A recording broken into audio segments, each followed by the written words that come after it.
Hey, I'm Tang. I'm a graphic designer, and I was the mentor for Ollie.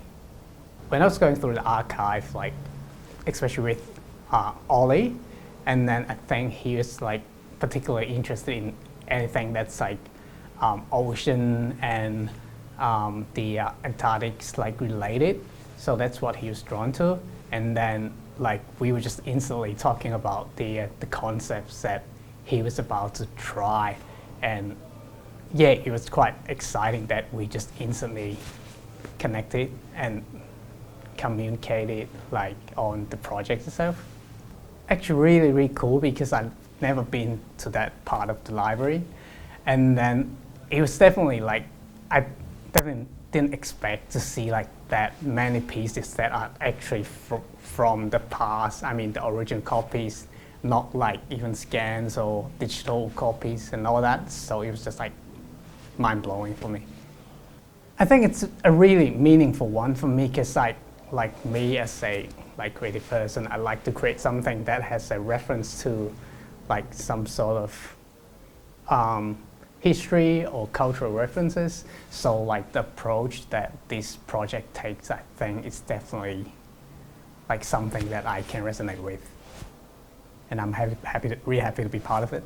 So I think my experience like in this project of being a mentor was kind of like fresh for me because I was a bit nervous to like begin with.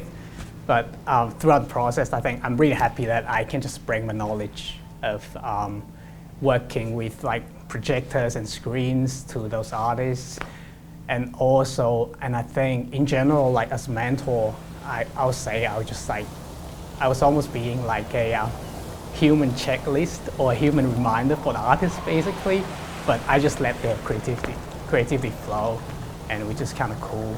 And I have to say, like I think I learned more from them than they probably learned from me. That's my experience, because like I can just learn from how they are so open to challenges. Working with young people, it definitely makes me feel old.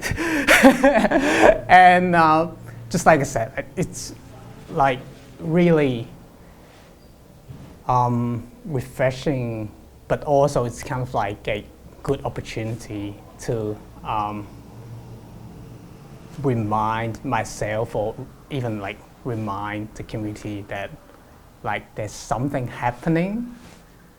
It's been a while since that I was reminded that you can be fearless and you can be like really bold in ideas, and you just accept any sort of challenges in your life and you just go with it.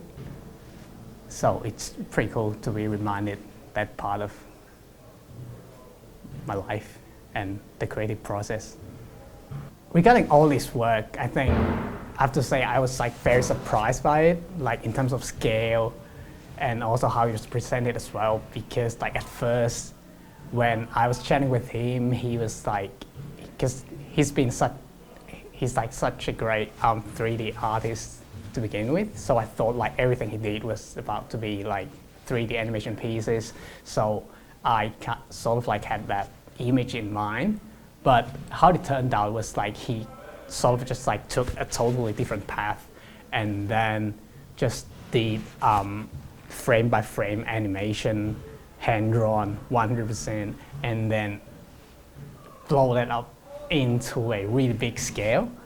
And I think that's what amazed me, and it turned out really great that night. All his work like have some sort of raw energy in it, where I totally couldn't like imagine when he was like presenting his 3D works to me. So that it's pretty cool that he just like used a totally different technique and then just like did it in such a short time frame. But again, the result was like the result contained like so much energy and like liveness in it, which is really cool and just amazing. Even though I wasn't like there in person, when I was seeing the images and the videos, I can totally like see how the energy just like, comes out from the screen. Yeah, I think like the stories after dark like it really provides a great opportunity for like uprising and young artists, because I think, to be honest, like I think any sort of cultural event should not be like an exclusive event for like artists who's already made it or who's got fame.